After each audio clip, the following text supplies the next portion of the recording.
En ocasiones, liderando a otros, tenemos tal abanico de opciones para elegir, incluso en ocasiones tenemos que crear nosotros el procedimiento para alcanzar el objetivo, que hace que nos paralicemos y nos cueste mucho tomar estas decisiones. Como todo en la vida, no hay soluciones mágicas, es un entrenamiento. Pero en este vídeo voy a compartirte por qué elegir un helado en ocasiones es más difícil que liderar un gran equipo, y te voy a compartir 13 claves realistas y prácticas para que podamos entrenarnos individualmente y ser mejores en la toma de decisiones cada día. Soy Jesús Soler y en este canal vas a encontrar contenido sobre liderazgo y gestión de equipos para el siglo XXI. Si quieres recibirlo, te animo a suscribirte ahora porque arrancamos. Y para arrancar el vídeo quiero compartirte por qué te comentaba que elegir un helado en ocasiones puede ser más difícil que dirigir un gran equipo. Y es porque nos enfrentamos a lo que se conoce como paradoja de la elección. Cuando al ser humano le dan muchas opciones para elegir, se abruma y en ocasiones entra en lo que se conoce como parálisis por análisis y no es capaz de tomar una decisión a pesar de que puede ser una decisión sencilla o del día a día. ¿Por qué sucede esto? Porque, como te comento, al ofrecer un gran abanico de opciones, el ser humano es incapaz de decidir por diversas razones que te voy a comentar ahora. Pero entramos en esta situación de parálisis por análisis, ¿vale? Así que si te ha pasado, es totalmente normal. ¿Qué sucede cuando estamos liderando un equipo, acabamos de aterrizar y tenemos que crear incluso un procedimiento para llegar a un objetivo, ¿no? Es un cometido que nunca hemos hecho, nos dan un nuevo cometido y tenemos que crear incluso el procedimiento para hacerlo. Esto básicamente es un grado de libertad al que no estamos acostumbrados, porque normalmente nos han dicho lo que tenemos que hacer desde que somos pequeños. Por eso, esa gran libertad y esa gran responsabilidad que conlleva el crear el procedimiento para alcanzar un objetivo de cero, pues nos abruma y hace que entremos en esta parálisis por análisis. ¿Qué más sucede cuando tenemos mucho abanico de opciones para elegir? Que aumenta las expectativas de la decisión que vamos a tomar. Es decir, tenemos la idea de que el producto que elijamos tiene que ser el mejor y por tanto cuando lo elegimos en ocasiones nos defraudamos porque déjame decirte que nada es perfecto, todo lo hecho por el hombre tiene errores y por tanto es posible que elijamos una de las vertientes y las expectativas que tengamos sobre ese producto sea mayor y por tanto también mayor el riesgo de defraudarlo, ¿no? de que esas expectativas no se cumplan. Por tanto, también aumenta el riesgo de arrepentimiento, ¿vale? De que nos arrepintamos de esa opción que hemos elegido y que nada más elegir pensemos que tenemos que haber elegido otra cosa. Esto es súper normal. Esto también pasa al mandar. Lanzamos un cometido y automáticamente después nos damos cuenta de que la decisión que tenemos que haber tomado era otra. Por eso es mucho mejor reflexionar antes de echarnos a correr. Y por último, también se produce un aumento de la autoculpabilización del mal resultado. Es decir, si hemos elegido entre un gran abanico de opciones y la que elegimos finalmente no nos da el resultado que esperábamos, hace que nos echemos la culpa de esa decisión, ¿no? Y que eso nos reste autoestima, seguridad para las futuras decisiones. Por tanto, esta es la razón de por qué muchas veces elegir un helado con una gran libertad puede ser más difícil que dirigir un equipo en el que las cosas quizá ya están más concretas y ya sabemos que cada persona a lo que se dedica y no deberíamos tener que mandar más de 7 núcleos, o eso es lo que se dice, ¿no? Que saldría de nuestro control si mandamos más de 7 núcleos. Y por tanto está todo más encasillado y podemos elegir mejor, ¿no? En definitiva, es una simple anécdota, ¿no? Lo del helado, pero sirve para ilustrar un poco la dificultad muchas veces de decisiones sencillas frente a quizá decisiones más complicadas, pero que al estar más encasillados y tener órdenes de arriba, sabemos mucho mejor encasillarlas que otras que son mucho más sencillas. Bien, y vamos ya con esas 13 claves para tomar mejores decisiones cada día. El primer punto sería relativizar y crear un estándar mínimo.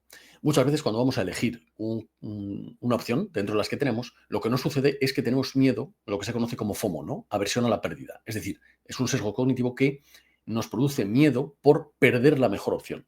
Al elegir, que nos equivoquemos y estemos perdiendo una de las opciones que sería la mejor, ¿no? Entonces, esto se puede relativizar muy sencillo con la regla del 10. ¿Qué importancia va a tener esta decisión dentro de 10 minutos, 10 horas, 10 días, 10 meses, 10 años? Probablemente no va a tener ninguna consecuencia grande, ¿vale? Así que cualquier decisión que tomemos estará bien. También podemos visualizarnos habiendo finalizado el cometido y viendo un poquito qué importancia tiene dentro de nuestro día a día, nuestro trabajo, el conjunto de los cometidos de nuestro equipo e incluso de la organización de la que formamos parte. Otra herramienta muy potente es la vista de pájaro de Marco Aurelio, ver lo insignificante de esa decisión dentro del abanico de lo que es el universo, básicamente. Que somos un punto dentro de 8.000 millones de humanos y dentro de un universo brutal, ¿no? Entonces, relativizamos también la importancia de esa pequeña decisión de un solo hombre dentro de este universo, lo cual no nos quita importancia a nosotros ni valor, ¿vale? También es importante que no nos lo llevemos a la autoestima. Y el último también, definir un estándar mínimo de buena calidad para planear sin perder el tiempo. Es decir, ¿Qué es lo mínimo que yo quiero que cumpla este cometido? Y a partir de ahí, las decisiones van a ser mucho más rápidas, porque si está dentro de ese estándar que nosotros nos hemos marcado, que es aceptable, no tiene que ser perfecto, tiene que ser aceptable, nos va a simplificar mucho la toma de decisiones a partir de ese momento, ¿vale? Y también elimina esa parálisis por perfeccionismo. Muchas veces somos tan perfeccionistas que nos detenemos y no avanzamos lo suficientemente rápido. Segunda clave, aplicar la regla del 70%. El general Colin Powell era defensor de la siguiente frase: esperar hasta tener el 100% de la información es esperar demasiado. Con el 70% de la información, actúa. Siempre que vamos a tomar una decisión, querríamos tener el resultado final al que nos va a llevar esa decisión, pero eso es imposible, ¿vale? Así que con la información actual, evalúala adecuadamente, analízala racionalmente y toma una decisión medio rápida. Que no quiere decir que sea una decisión emocional, simplemente que la tomes racionalmente y evaluando la información disponible, pero a tiempo. Tercera clave, haz 3 planes.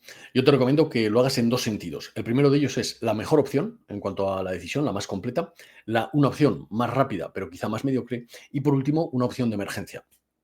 Y por último también, que elijamos otros 3 planes en el sentido siguiente, de qué pasaría si obtengo los mejores resultados con esa decisión que voy a tomar, qué pasaría si obtengo un resultado mediocre y qué pasaría si obtengo un mal resultado. Teniendo estos 3 planes y las 3 posibilidades de desarrollo de la decisión, nos va a simplificar mucho también las opciones y por tanto nos ayudará a tomar la decisión. Roosevelt decía: en cualquier momento de decisión, lo mejor que puedes hacer es lo correcto, lo siguiente mejor es lo incorrecto y lo peor que puedes hacer es nada. Así que te animo a escribirlo, volcarlo en un papel, que eso también te va a ayudar a tomar la decisión. Cuarta clave, centrarte en cada paso del proceso y no en el final perfecto. Es decir, dividir ese proceso hasta alcanzar el resultado en pequeños pasos intermedios y centrarnos únicamente en el siguiente paso.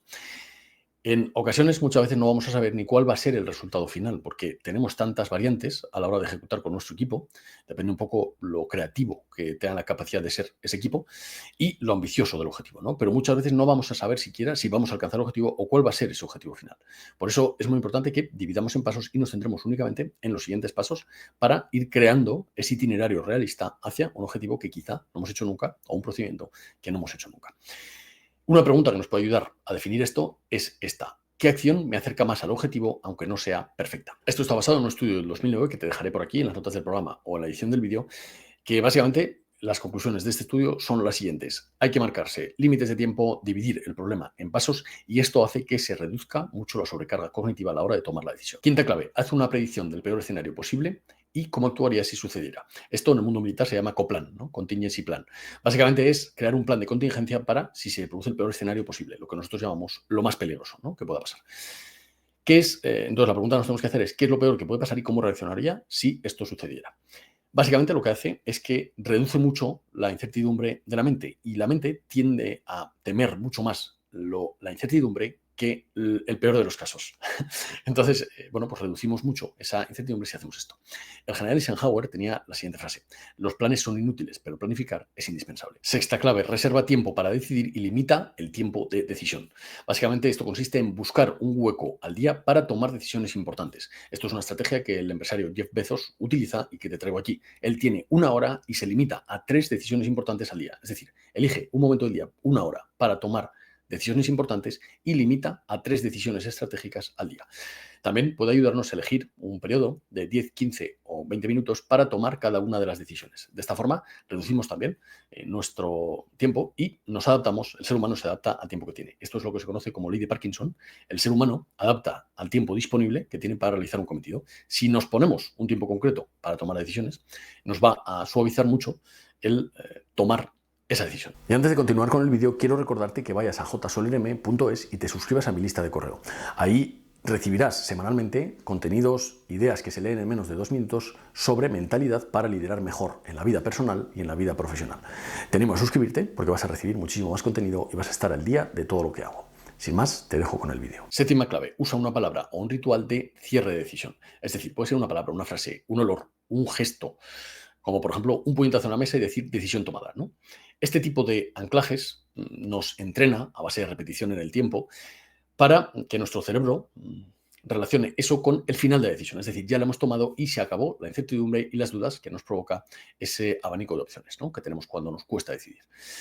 Este tipo de anclajes también nos puede servir mucho. Y quiero compartirte también una idea personal, es una opinión, pero yo opino que el éxito premia la velocidad. Me ha pasado en multitud de ocasiones, ahora te compartiré una en concreto, pero muchas veces a lo largo de mi vida, ya sea al emprender, ya sea en mi trabajo como militar durante 15 años, el, la toma de decisiones rápida es favorable para el éxito, ¿vale? Y quiero decirte, compartirte dos anécdotas muy rápidas. Una es, por ejemplo, cuando me he visto apretado y sin tener mucha información he tenido que tomar una decisión, siempre la gente te va a premiar si eres capaz de dar un paso al frente, asumir la responsabilidad y tomar decisiones para salir de la situación. A pesar de que no sea la mejor decisión o no sea la perfecta, o incluso aunque te equivoques. Y después analicéis juntos, con tu equipo, eso también pues une el cómo se podía haber tomado esta decisión de una mejor forma, ¿no? Entonces, siempre me ha premiado el dar un paso al frente, asumir la responsabilidad de tomar la decisión y salir de la situación como fuera, a pesar de que no tuviéramos toda la información, ¿no? Y otro aspecto que te quiero compartir, una anécdota muy clara, es, por ejemplo, yo cuando solicité la excedencia para salir de las Fuerzas Armadas, que ahora mismo estoy en situación de excedencia, centrado únicamente en mis proyectos personales, y me dedico básicamente a esto, a acompañar a líderes, a gestionar mejor sus equipos, el, el, el día que tuve que pedir la decisión, básicamente fue en septiembre, a principios de septiembre del año 2023. ¿Qué sucedió ese año? Que un mes más tarde Israel atacó a Líbano, el sur de Líbano, al grupo armado Hezbollah en Líbano. Yo, un mes antes de que saliera la operación en la que tendríamos que desplegar nosotros ahí como cascos azules en el sur de Líbano, yo ya había solicitado la excedencia. Si hubiera esperado un mes para solicitarla, no me habría atrevido a solicitarla. ¿Por qué? Porque habría parecido cobardía. Es decir, si yo me hubiera esperado un mes a solicitar la excedencia, habría estallado, fue en octubre, el atentado que jamás provocó en Israel, y eso provocó el conflicto de Gaza y después que se extendió al norte hacia la frontera de Líbano con Israel, ¿no? Y como nosotros teníamos que desplegar, y salió en la misión en octubre-noviembre de ese año, teníamos que desplegar ahí como cascos azules. Si hubiera salido la misión antes de solicitar mi excedencia, yo no me habría atrevido porque habría parecido que era cobardía y que no quería ir a la misión, ¿no? Como lo había solicitado antes, por esa velocidad en la toma de decisiones, pues, bueno, pues ahora mismo estoy aquí compartiendo este contenido contigo, ¿vale? Entonces, lo que te quiero decir es que la toma de decisiones veloz casi siempre favorece el éxito, ¿vale? Te lo dejo por si te sirve. Octava clave, entrénate todos los días. Aristóteles tiene la famosa frase de somos lo que hacemos repetidamente. La excelencia, entonces, no es un acto, sino un hábito. Decidir es un entrenamiento diario. Por eso te animo a desarrollar la musculatura de la decisión tomando decisiones simples como qué café tomar, a qué cafetería ir, qué ropa ponerte, qué hacer, qué libro leer, etcétera, ¿vale? Somos lo que hacemos repetidamente, así que te animo a entrenarte en esto. Novena clave, reprograma la idea de equivocarte como nuevos datos. Yo tengo una frase que es la siguiente y es, los errores al decidir solo son datos para la siguiente decisión. Es decir, no hay nada malo cuando tomamos una decisión, pues a veces acertamos y en ocasiones nos equivocamos. Lo importante es parar a analizar cómo nos hemos equivocado, cómo ha afectado eso al resultado y cómo podríamos corregirlo. Sin ese análisis posterior es cuando no se produce el aprendizaje. Pero si somos capaces de decidir y analizar posteriormente los errores que hemos cometido para no volver a cometerlos y volver a ejecutar, que ahí es donde perdemos al 90% de la gente, en la primera parte de analizar al 50% y al otro 40% en lo de volver a intentarlo, ¿vale? Porque hay mucha gente que a la primera se rinde. Por tanto, si somos capaces de hacer el análisis más la vuelta a la ejecución implementando las mejoras, vamos a dejar atrás al 90% de las personas. Esto es una estadística inventada que me he inventado yo, pero que la he observado muchas veces a mi alrededor. Décima clave, y esta es una clave que te voy a decir con pinzas, ¿vale? Porque no siempre vamos a tener que hacerlo. Consulta a alguien de tu confianza. Solo y únicamente si es muy importante. Por dos cosas. Una, le vamos a dar la oportunidad de ponerse por encima de nosotros y nos vamos a exponer con nuestras dudas y nuestras inseguridades. Por tanto, si no es una persona que sepa de lo que nos está aconsejando y que tenga experiencia para darnos un buen consejo, es mejor que tomemos la decisión nosotros y nos equivoquemos. Y segundo, que también vamos a no estamos entrenándonos en tomar decisiones, estamos dejando o delegando un poco esa responsabilidad que es intransferible de la responsabilidad de la decisión. Por tanto, no nos entrena en tomar decisiones. Por eso te digo que este punto lo cojas con pinzas y únicamente si tienes un mentor o si tienes alguien que te inspira mucho y que sabe de lo que te va a aconsejar, ¿vale? O sea, como tiene más experiencia vital, profesional, lo que sea, y quieres su consejo en ese sentido, ¿vale? ¿Qué es lo que va a proporcionarte un mentor, una persona que te pueda aconsejar desde fuera? Pues objetividad y nuevos ángulos que quizá no estás viendo. 4 ojos siempre ven más que 2.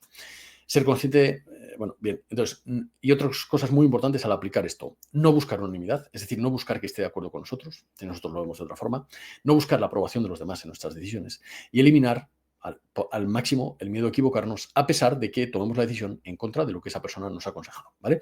Esto es por lo que yo defiendo en muchas ocasiones que tiene que haber un mando único en los equipos. Si hay dos personas que están a la cabeza, siempre va a haber conflicto entre ellas y cuando hay que tomar una decisión importante, muchas veces no se van a poner de acuerdo y va a ser un desastre para el equipo, ¿vale? Por eso el mando tiene que ser único y la responsabilidad intransferible a una única persona. Esta es mi opinión para un buen funcionamiento de un equipo. Otra cosa es que quieras un ambiente democrático en el que todos deciden juntos. Pues bueno, pues seguramente ese equipo no va a funcionar al 100% de lo que podría, ¿vale? Pero es aceptable y tendrá sus cosas buenas y sus cosas malas, como todo. Esto se basa, esto que te comento, en un estudio de Janis del año 72, que es las víctimas del pensamiento grupal, ¿vale? El miedo a equivocarse y buscar la unanimidad, el group thinking que llaman ellos, paraliza la toma de decisiones. Clave 11, tener un diario de decisiones. Haz ahora una pausa este vídeo y escribe 10 decisiones que has tomado en tu vida y qué resultados te han dado y qué aprendiste en cada una de ellas, si te equivocaste, si no, y qué aprendiste de esos errores. Como ya te he dicho antes, no me voy a repetir, el análisis posterior a la decisión y a los errores que cometamos es la herramienta más potente que vamos a tener de aprendizaje. Pero una cosa muy importante, tiene que ser posterior. Es decir, para analizar algo tienes que haber hecho cosas. Entonces, primero, toma la decisión, haz cosas, equivócate y analiza después para poder implementar con las mejoras. Te aseguro que cada vez que enfrentas un momento de incertidumbre y te enfrentas al miedo y afrontas la situación, ya sea enfrentar un reto a una persona o tomar una decisión, vas a salir súper reforzado si lo haces y súper desmotivado si no lo haces, ¿vale? Si no lo haces, va a bajar tu autoestima, tu seguridad y vas a lapidar las siguientes oportunidades. En cambio, si lo enfrentas, vas a ser reforzado para las siguientes que tengas que enfrentar. Clave 12, practica visualizaciones de decisiones bajo presión. Este es un ejercicio que yo he hecho muchas veces cuando preparaba mis unidades, cuando yo mismo creé mi proyecto personal Ready for Tactics, con el que he formado a más de 400 policías y militares en autoprotección y gestión de equipos. Y básicamente, deseamos cuerpo a cuerpo, tiro defensivo, etcétera. Ahí la visualización es clave, ¿vale? En el mundo de la seguridad yo lo he usado muchísimo para mi propia preparación y también se la he contado a mis unidades, ¿no? Porque es muy importante visualizarnos una y otra vez resolviendo distintas situaciones que se nos pueden dar. Y también favorece muchísimo el entrenamiento, es decir, nos da situaciones que se nos pueden ocurrir y después podemos planteársela a nuestra unidad para solucionarlo, ¿no? Esta herramienta que es tan potente en la psicología deportiva, en el mundo de la seguridad, yo lo he usado muchísimo, con mucho éxito para mí personal y para el resto de personas cuando después se enfrenta a un reto. El cerebro no diferencia lo que es real de lo que no. Si tú te imaginas a ti mismo resolviendo distintas situaciones en distintos momentos, vas a llegar a esas situaciones súper reforzado y con muchas más herramientas para enfrentarlas, ¿vale? La visualización básicamente es imaginarte en esa situación y cómo la resolverías. ¿Cómo podemos hacer esto? Pues básicamente te dejo aquí algunos ejemplos. Escoger un problema hipotético grave y resolverlo en 5 minutos. Tenemos 5 minutos para resolverlo. Y hacer esto semanalmente. Esto puede ser un ejercicio súper práctico de visualización, o sea, visualizarnos con el nivel de detalle que nosotros queramos. Al principio, empezar de una forma general y al final imaginarnos incluso hasta los olores, cómo nos sentiríamos, las emociones, etcétera. La visualización sin emoción no es tan potente, ¿vale? Debemos intentar ponernos en la piel de cómo vamos a sentirnos en esa situación si la viviéramos. Con el estrés, con los nervios, con el estómago encogido, quizá vomitamos, todo este tipo de situaciones, ¿no? Te estoy hablando del mundo de la seguridad, una situación de riesgo total, ¿no? En definitiva, que nos entrenemos en esto, ¿vale? Puede servir para accidentes de tráfico, puede servir para muchas cosas. ¿Cómo lo uso yo mucho? A mí, personalmente, subir a un escenario todavía me supone un reto, ¿no? Estoy empezando a dar una conferencia por ahí, y me supone un gran reto el subirme al escenario y enfrentar una audiencia. Por eso, pues la visualización me ha ayudado muchísimo, muchísimo a reducir estos niveles de estrés, ¿vale? Te dejo aquí por si te sirve. Terminamos. Clave 13, el ciclo sin fin. Yo llamo siempre el ciclo sin fin a la mejora continua, ¿vale? En todo lo que hagamos, todos los procedimientos, los hábitos, nuestras acciones diarias, nuestras decisiones siempre van a estar mejorándose con el tiempo. Por eso nunca va a terminar. Es un ciclo sin fin. Y las decisiones no están fuera de esto. Y quiero comentarte esto aquí porque muchas veces vemos las decisiones como catastrofistas y como finales. Es decir, yo tomo una decisión y se acaba ahí y hay que llegar al punto final. Y casi nunca son así. Casi nunca las decisiones son lapidarias y tienen un único resultado, ¿vale? Muchas veces las decisiones que tomamos se pueden modificar ligeramente después, incluso son reversibles muchas de ellas, y las que no debemos preocuparnos porque ya tomaremos otras decisiones en el futuro para intentar cambiar de dirección. Lo que quiero decirte con esto es que las decisiones son continuas, no son algo continuo. Y yo esto muchas veces se lo hago visualizar a mis alumnos como un símbolo de un infinito, ¿no? Porque no tiene principio y final, es un infinito. las cosas van y vienen y podemos reconducirlas conforme avanzan. Así que no tengas tanto miedo a tomar la decisión y tómala, porque es un juego continuo.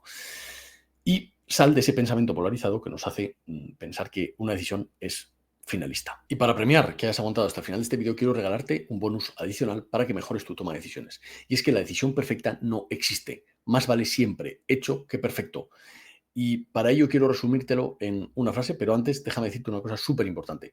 Y es que la capacidad de decidir y ser responsable con lo que hemos decidido nos aventaja del 90% de la población.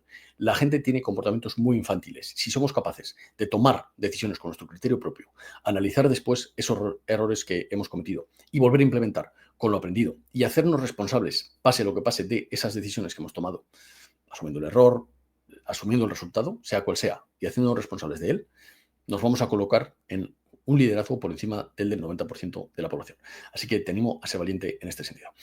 Y también quiero decirte una frase que he oído mucho en mi vida militar, no sé de dónde viene el origen, pero aquí te la comparto, y es que es mucho mejor una buena decisión a tiempo que la mejor decisión o la decisión perfecta tarde. ¿Vale? Quédate con ella para mejorar tus decisiones. Nada más, compañero o compañera, hasta aquí el contenido de hoy. Si te ha gustado, suscríbete al canal, déjame un me gusta, porque me ayudas a seguir generando contenido gratuito. Y sobre todo, y lo más importante, suscríbete a mi lista de correo, que es donde comparto todas mis formaciones, todo lo que hago, y donde vas a estar al día de absolutamente todo lo que hago. Vas a jsolerm.es, ahí te suscribes y por hacerlo te regalo una clase sobre cómo ayudo a líderes de distintos sectores a crear equipos sanos con 5 claves que te comparto ahí y que te servirán, si no quieres formarte conmigo, para implementarlas por tu cuenta. Y además, por suscribirte recibirás contenidos exclusivos, pero aparte 3 ángulos semanales para liderar mejor. Y los de la semana que viene, te aviso, que son bastante potentes. Así que únete, porque creo que te vas a llevar valor ahí. Son correos muy cortos que se leen en 2 minutos y es donde más cuido a mi comunidad. Te animo a unirte y si te cuadra, ahí nos vemos. Nos vemos en el siguiente y hasta pronto. Hasta luego.